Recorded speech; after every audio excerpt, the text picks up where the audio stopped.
नमस्कार, बहुत स्वागत आपका देसी भारत चैनल पर। हम हैं धर्म दुबे। दोस्तों, एक बहुत बड़ी खबर आपको बताने जा रहे हैं। जैसा कि आप जानते थे कि एक बहुत बड़े विवाद के बाद भोजपुरी के सुपरस्टार खेसारी लाल यादव और बहुत ही खूबसूरत अभिनेत्री काजल राघवानी एक साथ फिर से परफॉर्म करने वाले थे एक महामंच पर। वही महामंच जिसे लोग सबरंग अवार्ड के नाम से जानते हैं। जैसा कि आप सभी जान रहे थे कि मुंबई से सबरंग अवार्ड जो है लखनऊ जा पहुंचा था और इस 13 अप्रैल के दिन सबरंग अवार्ड लखनऊ शहर में होना था और ऐसा होने वाला था कि खेसारी लाल यादव और काजल राघवानी एक साथ इस मंच पर परफॉर्म करेंगे। इसके अलावा दिनेश लाल यादव निरहुआ सहित रवि किशन, मनोज तिवारी, बहुत से स्टार्स भोजपुरी के सभी ऐसे सबरंग अवार्ड में शामिल होंगे। लेकिन कोरोना के कहर की वजह से अब इस अवार्ड शो की तारीख आगे बढ़ा दी गई है, यानी 13 अप्रैल को सबरंग अवार्ड लखनऊ में नहीं हो रहा है। जी हां, उत्तर प्रदेश की गाइडलाइन के मुताबिक 100 लोगों को लेकर के आप किसी भी तरह का प्रोग्राम कर सकते हैं,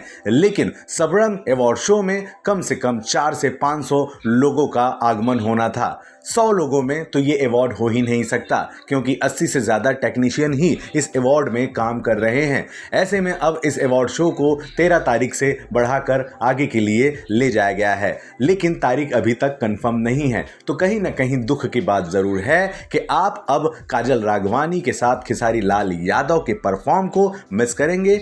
इस तगड़ेदार परफॉर्म को देखने के लिए आपको अभी करना होगा थोड़ा इंतज़ार। इसी तरह की खबरों के लिए बने रहें हमारे साथ।